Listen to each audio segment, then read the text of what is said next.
morning, viewers. This is CleverNet TV, and we are live on Talk with Promise. Um, this is your host, Promise, as usual. And today we'll be talking about what it takes to run a business in Africa. And here with me, I have a wonderful lady, a lovely mom, and a mighty businesswoman in the name of Moleboheng Matli. Hi, welcome. How are Thank you? you so much. Hello, Cleveland, and all the viewers. I'm good, thanks. How are you, Promise? I'm good, and you? Very well, thank you. Thank you for having me. Thank you. You're welcome. She's not just an ordinary businesswoman, but she's an editor of Salgerian magazine, and she has so many foundations and so many more businesses she's doing. And today she'll be sharing with us about what it takes to run a business in Africa. I'm sure you guys are ready for this. Tell us briefly about your background. Who is Mullible Inc. Thank you. Moleboheng Matli is a South African born Sotho woman and a Pan African enthusiast, for lack of a better word. Passion is the African continent. Passion is to see African solutions being derived by African people because time has come for us to embrace our continent filled with so many minerals, so many opportunities, yet so many crises that we know firsthand. So we have to make sure that we're in the fore of finding solutions for our own continent. I'm a communication specialist, a media practitioner, and above all else, as I said, I'm a Pan African enthusiast. Oh, thank you so much, Libo. Give us a brief history about Salgerian magazine. I know you have so many more business, but let's just talk more about Salgerian magazine. Give us an history. Mhm. So Salgerian Lifestyle is the brand. Salgerian Lifestyle is a quarterly digital business promotion magazine that is a division of Madipotwana Media. It was incepted during COVID because borders were shut, the world was shut, we all were confined in our respective spaces. And during this time, as a cross-border business that has been operating across the continent for 13 years at the time, we sat around the table and say, well, there is a crisis. Do we focus on the crisis or do we see an opportunity and find a solution? And we incepted Salgerian Lifestyle magazine as a digital publication to speak to business promotion, especially during the time of COVID, where we still needed to interact, we still needed to trade, we still needed to stay alive, regardless of this pandemic that was ravaging us. And the idea behind Salgerian, as the name clearly says, South Africa and Nigeria. And this is influenced by the two countries being the most powerful in the continent. And I know most people would argue and say, but Egypt has become number two or number one. Bottom line, when you look at the dynamics and the relationships between South Africa and Nigeria, you cannot deny the fact that the two are most powerful from cultural perspective, economically and politically. We share so many ties that date years back. So naturally, one would gravitate towards South Africa and Nigeria. And because we're a multinational incorporated in Nigeria and South Africa, that is exactly where our focus was to ascertain that we are able to champion a cause that can push South Africa and Nigeria to the fore in finding a solution for the rest of the continent. Oh, wonderful. So why specifically South Africa and Nigeria? I know you said yeah, they are the top country, but why not any other country? What's the specific of these two countries? From an economic perspective, Promise, as I already said, if you look at South Africa's dynamics, anything that happens in South Africa, one way or another, it touches on the rest of the continent. Nigeria is the giant of Africa. Nigeria is the biggest oil country or oil supply country, not even in Africa, in the world, so to say. Anything that happens in Nigeria affects the relations in the continent and ultimately touches on the global community. So focus is to say which countries play the biggest role in the emancipation of Africa. It is South Africa and Nigeria. If you look at the past, any issue that crops up between South Africa and Nigeria, all Africans run with it. It becomes bigger between the two nations. But on a positive note, the opportunities between South Africa and Nigeria from a trade perspective, from a relational perspective, from an economic and political perspective are just so closely tied that you cannot ignore the importance of the two working together. If you look at history teaches us that during the tenure of former President Thabo Mbeki and former President Obasanjo, South Africa and Nigeria did the best. They had the best relations during the time. But during this time, that's the time that we also had the most peaceful political climate. So if you ignore those elements in business, you're making the biggest mistake because your business can only thrive in a healthy business, in a healthy environment. And South Africa and Nigeria directly or indirectly speaks to the peace in the continent. That's true. Thank you so much. I really Thank you. appreciate it. What's the ease of doing business in Africa? Because I know it's not just only Nigeria and South Africa. I know you've touched other countries. So what's the ease of doing business in this in Africa, and what other countries have you touched down on? I don't know if there's ease of doing business in Africa. Africa is not easy at all. But I'm going to go to the countries we've worked with. So we've worked with, within SADC, we've touched on almost every country. We've worked with Zimbabwe at some point. Zimbabwe offering some of the most beautiful landscapes and being home to one of the eight wonders of the world, the Victoria Falls. We partnered with Zimbabwe Tourism and we produced what was called Miss Tourism Zimbabwe at the time. We've worked with Zambia, we've worked with Swaziland, we've worked with Botswana, we've worked with almost all the countries, Botswana and Mozambique. But of recent, we tapped into the eastern part of Africa. We've been in Kenya, we've been in Uganda, and the Blue Sea Oceans, the Blue Sea Islands have been amazing. We've had the opportunity of working with the administration of President Rajoelina in Madagascar, and we've worked with Zanzibar recently this year. We are working with the Office of the President through the Minister of Labor and Investment. So our reach is far wide. And the most exciting one, I think, in our journey of business, we did not even know of Somaliland. Somaliland it's not recognized by the AU, but it's a sovereign state down the Horn of Africa that has been independent for over 27 years. Though they are not recognized as independent because they were cut off from Somalia, when you go down there, you find an amazing country. One of the most outstanding things in Somaliland is the former First Lady, Dr. Edna S. Ismaili, who is a Nobel Prize Award winner more than once to the likes of Bill Clinton, the likes of Nelson Mandela. She owns her own private university, her own private hospital.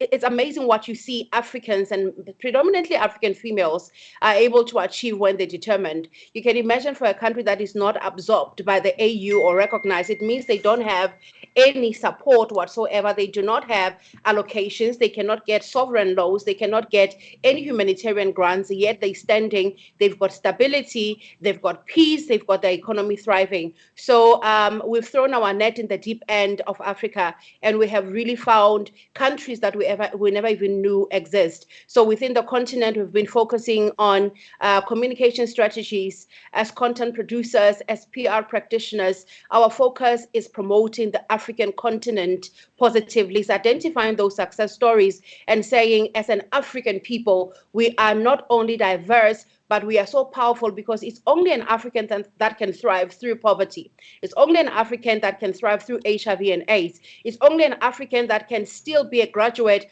amidst the fact that our education system is flawed to a large extent. So when you look at the dynamics of our continent, you cannot help but step out and say something is missing. And what has been missing? It has been the first world media telling our story or trying to share the narrative. And as Madipotona Media through Algerian Lifestyle, we're saying here we can create our own platforms to step out and start identifying our success stories and telling them from our own point of view. I cannot tell your story better than yourself. So as Africans, we need to own our truth, step out and tell our stories. And that has been the passion for the past 14 years in the continent. Wonderful. I'm so impressed, Moleboheng. As women in businesses, I know it's very challenging. But if you can just tell us what is the challenges you face as a woman in business, because I know it's not easy for a woman to just walk up and start up a business on her own. There's so much criticism around women in business. So tell me, what challenges have you been through, over the years, and you're still going through? I think the top three that stand out for me, I'll start with the one access to funding. Women struggle to get recognized even by the mainstream banking system or the financial institutions. Our businesses are not as easily funded because there are issues of femininity that are raised almost as though it's a downgrade to business. There are concerns that if you put a woman in leadership, if she's a mother, when she falls pregnant, she's going to have to be on maternity leave. Those type of discriminations still exist, so it is not easy for us to be afforded equal opportunity in terms of funding our businesses. And the truth is that without support in the finance space, we cannot grow. No matter how brilliant your business is, you need backup, you need financial injection, you need cash flow to sustain yourself. So without ease of access to finances and funding, business becomes difficult. And it has been. I'm 14 years down the line, I've never been funded. All the projects that I'm doing up to date are self-funded, which means again is a positive on the other side, because a woman will not stop no matter what. But the second one, and I think it's the one that we downplay, especially within the African continent, sexual harassment. Whether it is undertoned, whether it is physical, whether it's imaginary, there are always issues that would rise up in the boardroom, where in certain countries, as you do business, you'd be told that women are heard and not seen, or women are seen and not heard. So sexual harassment continuously is we are exposed to it directly and indirectly. And I think because of the need for us to sustain ourselves, you find women at times not even being able or having the bravery to step out and communicate this plight, because it is a plight, it is a plague that is ravaging women in business. Either women start pulling out, they quit business, or women continue doing business under exploitation, which is very a harsh reality when you look at the role of a woman in society. So when you deprive a woman of a flexible environment where she can express herself and be treated in equality, you're creating a problem of continuity and sustainability. And my own take is that once we step into the boardroom, there is no gender, there's no male nor female. They're entrepreneurs, we're business people, but we still deal with those dynamics where women need to really always look over their shoulders, always ascertain the environment is safe, always ascertain that they're not exploited. And for those that are exploited, half the time they end up not reporting. So sexual harassment is one of the biggest ones. And the third one for me is the lack of recognition and network opportunities. If I want to engage and network and I walk in, it's a boys' club, and everybody decides we're going to watch football, and the conversation is going to be around that, I've got two choices. Either I'm going to acclimatize and join the boys' club, which half the time is the case, or I decide not to network at all. The lack of network would not allow growth, because your business grows the more you put it out there, the more you go on the playing field, interact with your colleagues, interact with your industry players, and put yourself at a place where you can be exposed. So without those three elements, for me, I believe those challenges are very serious. Well, and one of them is lack of recognition of extra, support for women, in the sense that if I have to choose between having a little time to focus on other things that might require my attention, as opposed to a male that does not have a direct impact or direct play role in the family, I would probably choose the other thing. So the inequality generally between men and women across spectrum, for me, is a big challenge. It has been there over the years, and you'd imagine after so many years of independence in the continent and the global community that we operate in business in, there would be changes. Yes, we're gradually starting to see women being emancipated, we're starting to see focus on gender parity and gender inequality, but we still have a big gap to close, promise. And I can only pray and trust that with the evolving of governance in Africa and a lot of women stepping up to take leadership positions, we will definitely see change in the next coming few years. Thank you so much, Moleboheng. Viewers, I'm sure you all are tuned in and watching and listening about this wonderful challenges Moleboheng has been through, because that has helped her to become the strong businesswoman she is now. But we'll quickly go for a break. Please stay tuned. This is Too Clevernet TV. Please don't change the channel. Thank you. Let's sell on your behalf. If your item sells on our web shop, you pay a 10% commission plus the transaction fees, and you get the rest. Register now at www.shop.clevenard.com. Start uploading your product and services.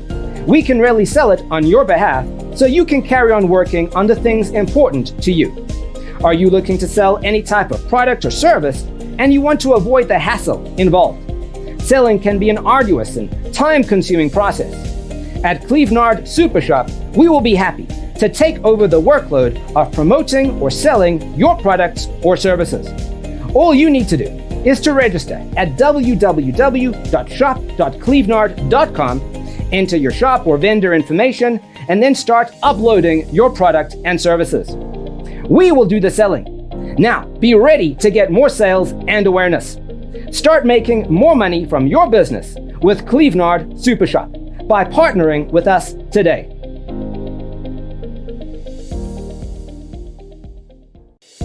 Let's sell on your behalf. In case you don't know, this is CleverNet TV in Diaspora, and you can sign up to our TV so that you can watch so many things. There's business, you can put up your business there, and you can blog on CleverNet TV.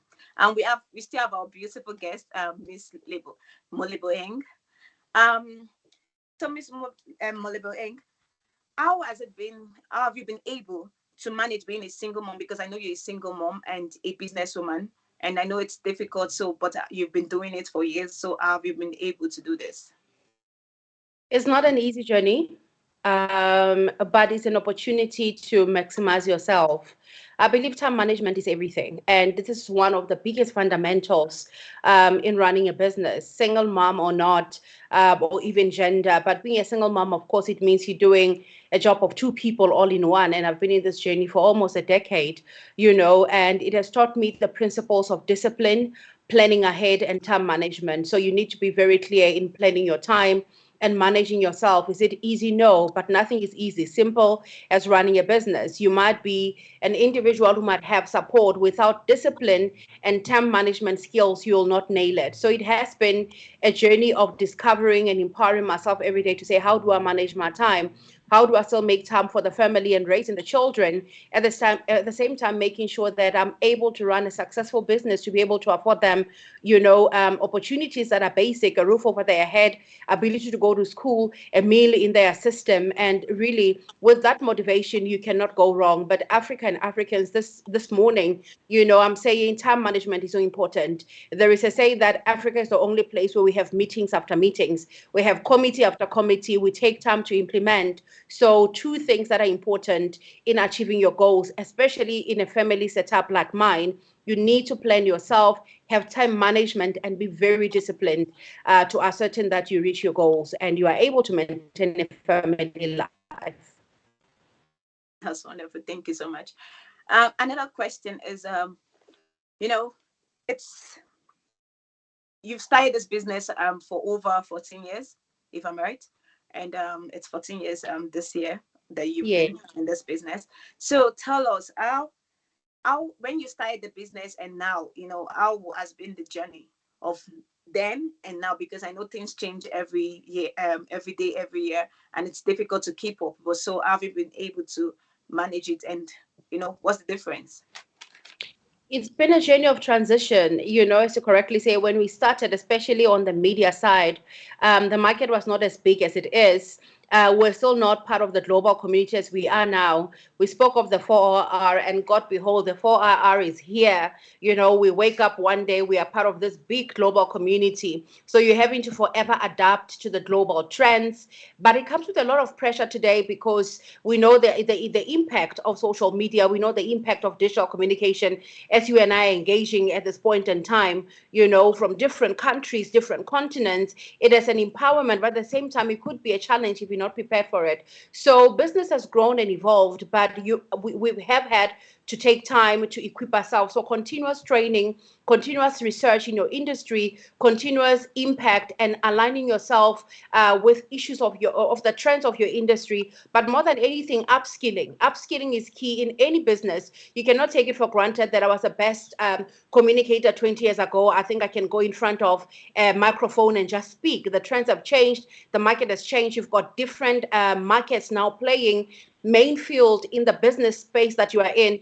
And can I talk about the competition? You cannot take for granted the competition. So I'm finding that what I did in Nigeria back then as the first Black female to produce a breakfast show for the biggest, satellite TV at the time, the first female to do business directly with Nigeria, in comparison to now, most people are getting into the market that I'm in. And if I don't stand strong, I cannot live on past glory. I might collapse unless I equip myself. So the competition has become very tight, but as well in the continent, the pie is big enough for all of us to play a role in and for all of us to share. But you got to be intentional and very, very disciplined. Again, the word discipline will always come up in my conversations because everything takes discipline. So the trends have changed. There's more pressure now, but can I also say that there are more opportunities now?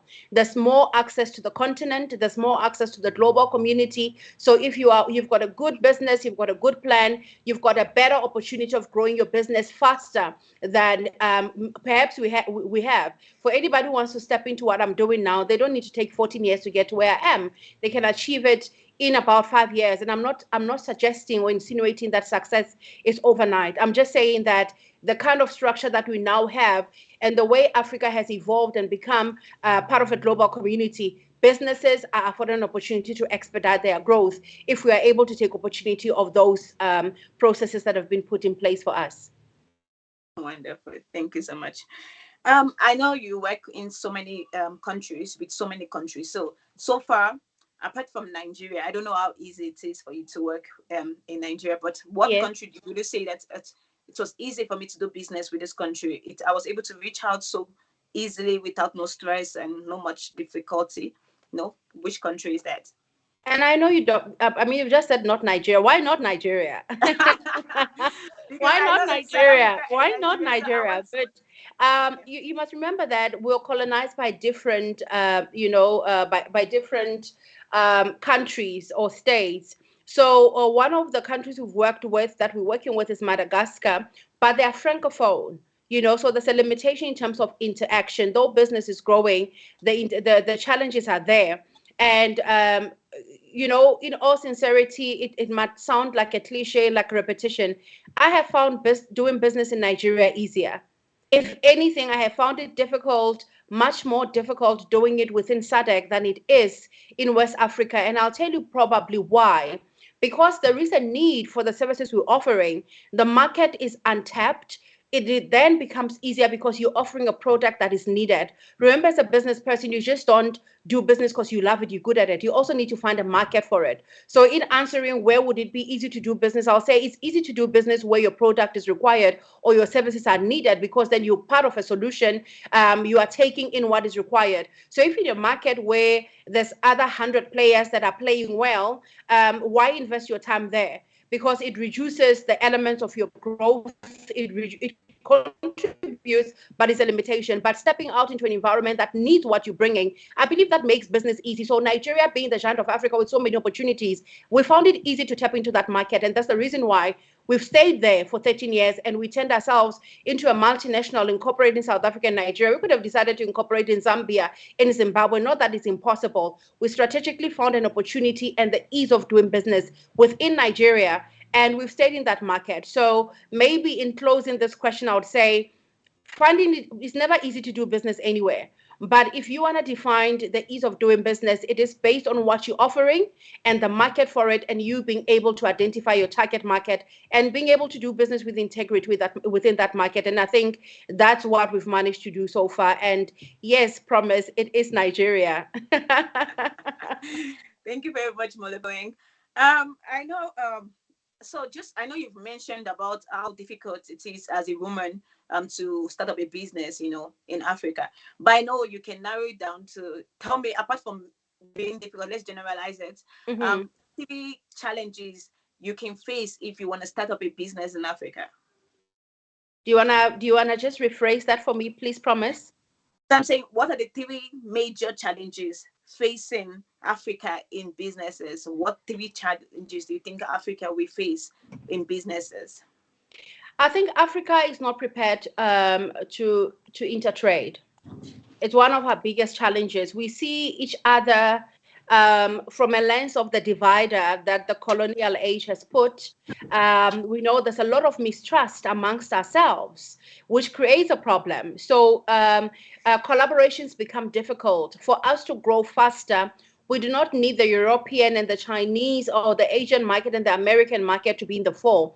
We're not segregating ourselves, but if we can quickly unite and collaborate in doing business, we would get there faster. So one of the biggest challenges in my experience is the ability to collaborate amongst ourselves and trade with each other. It's the biggest problem. And I think Africa has done well identifying the same problem by introducing the Africa Free Trade, that obviously got interrupted by COVID, but last year, I believe it was the 1st of January, it came into effect, and we've got over 50 African countries that have signed up, and it's just taking off. So that problem is being addressed, but it's going to take a while because we also don't have common policies. We are infant in terms of intertrade, and it's the biggest problem. If I would focus on the biggest problem in Africa, for me, I will narrow it to one: ability to intertrade. That should be the focus. I think 2 and 3 don't become as important as the importance of intertrading amongst each other. And of course, number 2 would then be the person-to-person relationship. If we don't trust each other, we cannot sit around the table. We are limited by the stereotypes that are imposed on us. Some could be real, but half of them are not. These are the questions I get every day as an entrepreneur. But how are you doing business in Nigeria? Are they not going to turn you into a sacrifice? Are they not going to give you drugs? Mind you, there isn't even so much consumption of drugs in Nigeria as opposed to other African countries. But the stigma that potentially this is what Nigerians are. Or in South Africa, are you sure you're safe? Are they not going to shoot you as soon as you come out at the airport? No, nobody's going to kill you. Yes, there is crime. So that the perception of Africa is a limitation, and the intentional changing of the image and the narrative about our continent is also a challenge, because investors, whether global or even with the intertrading, are looking at how we project it. So if all I give feedback on is the challenges and the crisis we have in, clearly we're not going to grow. So the negative image that Africa has, one country to another, but the general negative image that Africa has towards the global community continues to be an image. It continues to be a crisis. If I were to make an example with Nigeria being the giant of Africa, if intentional campaigns are not created for national development that focuses on changing the image of Nigeria, we only talk about the girls that are taken by Boko Haram, we only focus on the insecurity, and we talk less about the opportunities and some of the initiatives that the government is making to change the dynamics, we're never going to have investors. Business is never going to go because people are scared. Even the domestic market doesn't grow. You want to tackle an industry like tourism. When you travel anywhere, the first thing that you want to do is to ascertain safety. So if all the reports I'm getting is that I'm going to get kidnapped, in South Africa, I'm potentially going to get raped, in Mozambique, I'm potentially going to drown, all that negativity stands in the way of me traveling anywhere. And travel is a gateway to success. Travel is a gateway to cultural embrace. Travel is a way to economic emancipation. But for us, travel is the only thing that will allow us to coexist, start learning of each other's culture so we can bridge the gap of mistrust and know that it is okay. I can actually interact with everyone in the continent. And the minute we have that in place, I believe we can really thrive. So for me, those will be the 2 most hindering factors for doing business in the continent. And the third one, if I were to throw it in, would be heritage education. Heritage education from an angle that all of us as a continent, 55 countries, I think we're now 56, or we're still 54, including the countries that are recognized or not recognized. If we don't take our time to educate ourselves of the role each country has played to each other's growth to where we are today, we're making a mistake. If you focus on today, you don't look at yesterday. Yesterday is history, it has gone. But there are so many lessons and so many chapters that have contributed to the today we know that comes from yesterday. So our lack of intentional heritage education is also a stumbling block, because once we can focus on heritage education, we are able to create trust, which is lacking. Once I know that Nigeria or Zambia, for instance, I want to talk of Zambia right next to South Africa. Zambia was a camp for the Black South Africans who fought for the country's liberation back in the day. If our young people don't know that, they'll continue possibly walking the journey of believing foreigners are in our country, foreigners are here to take from us. But once you understand, these are actually not foreigners, these are brothers that laid down their lives from our country to get independence. This is a place where we found safety in Madagascar. Once you start understanding, some of our former presidents were actually educated in Nigeria, and they were in hiding and supported by these various countries like Cuba and many other countries. You are taking away the ability for the young people who are the future leaders to be educated, empowered with truth, to make independent decisions and start looking at life through a lens of truth, not a lens of what has gone wrong. And for me, those would be the top three challenges in doing business across the continent. Promise, to the best of my ability. That would be my take on that question. Thank you so much. I'm sure you've answered so much questions that so many viewers that are watching this have. Let's just go for a quick break. Moleboheng has so many questions to still answer, so please stay tuned and please do not forget to still sign up to CleverNet TV. Thank you. Yeah. Clevenard Business Matchmaker is an innovative social platform that delivers result-driven campaigns and marketing solutions for businesses in all sectors, such as law firms, restaurants, hospitality, real estate, medical finance, manufacturers, beauty, events, retailers. In fact, we are the marketing social platform for everything. A dating site for businesses matchmaking. At Clevenard, we bring together startups and more established businesses together, where you can find people who share your interests. Members can build their profile, send messages, friend people, interact with each other, share interests, and much more. Take a minute to fill in your profile and tell the world about yourself. At Clevenard Business Matchmaker, we know that personalized online identity and business timeline are crucial to the growth of every business. We've designed Clevenard Business Matchmaker to help businesses to own a personalized timeline in just 2 minutes. Easy search functionality. The personalized timeline is designed to feature all your business ideas with complete search functionalities which help users navigate through all your listed services, products, or ideas for customers to contact you directly. Sign up today at www.clevenard.com. Hi viewers, this is CleverNet TV, and we're still live on what it takes to run a business, and we still have our special guest Moleboheng. Moleboheng, what do you think about tourism industry in Africa? Tourism is our biggest industry. Tourism is our sustainability. Tourism is our right. Tourism is our existence, and tourism is our future. And why am I saying this? This is the one thing we have in common across the whole landscape of Africa. Beautiful landscapes. I can't count them all, but I think of the total wonders of the world, we have more than 3 or 4 in the continent. We have it in South Africa. We have it in Zimbabwe. I think we have it. It has been discovered. Nigeria, I know for a fact, is one of the only countries that still has surviving rainforests, which should be accounted for in terms of the wonders of the world, because everything else is dying everywhere. So somebody once said oil is exhaustible, which is true. We're starting to see the lack of oil everywhere else, but tourism is a God-given resource to the continent. And our focus at this point in time should be tourism, because tourism comes in so many ways. You know, we've got ecotourism.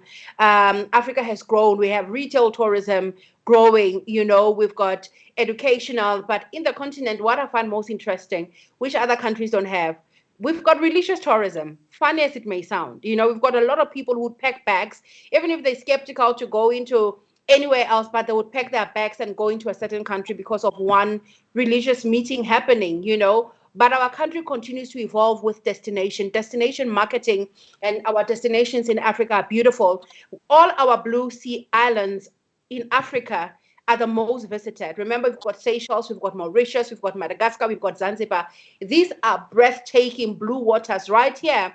But in Cape Town, you'd also know that in South Africa, we've got what they call the Two Ocean Aquarium and the Two Ocean Meeting Area. That only, you know, you find potentially within Africa. The only you find the Indian and the Atlantic coming together at one point. It happens here in Africa. So our tourism is one of the industries that I believe that our leaders, you know, and the private sector need to unite on, and we start creating direct impact on that industry. In terms of job creation and skills acquisition, there is endless opportunities in tourism, because you speak hospitality, you speak fashion, you speak cuisine, you talk lifestyle, you talk retail.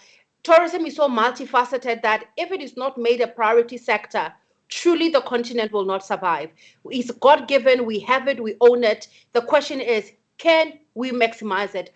Are we ready to unpack it, diversify it, and start creating jobs and giving skills and creating supporting small businesses? Because we can create over 1,000 jobs in one country within a quarter if we focus on championing tourism. So tourism is a key industry in the continent by far. Yeah, thank you so much. What do you think is the key problem African tourism is facing? Oh, the key problem African tourism is facing is promotion, but I think we've done well as a continent because when you look at the numbers of visitors, they've grown over the years. My statistics might not be right, but to the best of my knowledge, tourism had contributed total 9% towards the global GDP. That's a big number. And of that percentage, it is Africa. Africa contributes about 9% in tourism towards the global GDP. That's a very big figure, meaning that our tourism domestic market is still growing and continentally still growing. But our challenge, of course, at this point in time has been COVID-19. The pandemic has shaken the foundation of tourism as we know it. You know, the changes that have come with the impact of COVID has shaken the industry, but the world is opening up again. There is no doubt that Africa will bounce back. Yes, COVID is a challenge right now. If you look at tourism participation from a global market, there is a downgrade or a downplay, which is going to come up in another 12 months or so. But over and beyond that, day-to-day tourism, I'll say just continuous promotion. But Africa is doing quite well because you find us playing at bigger trade fairs as far as tourism is concerned.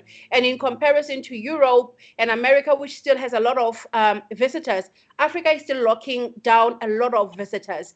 But issues of safety and security become important for the continent, especially in beautiful countries that I don't need to mention by name. Once they can address issues of security and good promotion, you see, once we limit tourism to just being a holiday package, we're making the mistake. If you look at a country like Turkey, medical tourism has boosted the economy. All our people would rather pack bags. I mean, we all know almost everybody, not men or women only, everybody's going under the knife for plastic surgery. Millions and millions of dollars are being banked. Certain countries have managed to secure that industry for themselves or that specific threshold within the sector, medical tourism. So people would go to India for surgery, but for beauty and what is called cosmetic surgery, you find a country like Turkey leading. Yet we've got so many doctors in the continent. The issue of trust once again comes in. So I believe we need to diversify our tourism and cluster it properly. And as African leaders, we need to look at it regionally. West Africa, what is their strength? What can we do within West Africa as far as tourism is concerned? What can we do within the southern region? What can be done in the eastern region? Once we segment it that way and strengthen it with the intention of retaining African tourism and strengthening it, I believe we can really go far. So we need more tourism bodies to come together. We need more conversations to happen. But more than anything, we need to develop systems that can sustain the tourism industry and expand it. Yeah, thank you so much. I know you've touched some part of this my next question, but I just want to find out what are the impacts of tourism in Africa? Job creation. Positive. The impact of tourism is job creation, it's economic sustainability, it's skills acquisition or skills impartation, because there's a lot that goes into tourism. Just from a destination point of view, you can look at three key players there. Your hospitality from a hoteling perspective, as I said, from a cultural perspective, the experience of tourism, that is massive. They say, well, how do you define Africa? You know, Africa with its rich culture, it's a melting pot of diversity. That is our strength. You are able to package and sell that, you've got it. So that is a plus for tourism. And can I talk about our music, our people, our rhythm? Those are the dynamics of Africa. I mean, you look at musicians, that is arts and culture. Tourism needs to gear into arts and culture, which is natural. You look at a country like South Africa, we call ourselves the Rainbow Nation. You know, we come together, whether it's rugby, it's cricket, you find us under the same roof. People of all races, age, and creed would enjoy that. But can you talk of Nigerian music, for instance?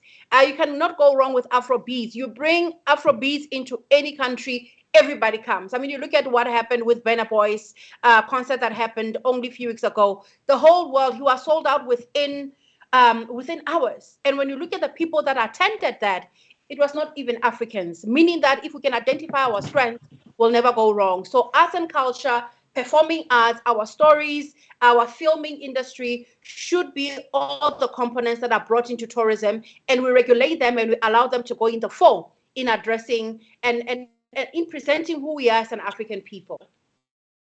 Um, just to add to it, does Africa tourism have a future? I know you've spoken about it also, but I know I want you to touch more light. So what's the future? What do you think is the future is going to look like for Absolutely, tourism? the future is glorious.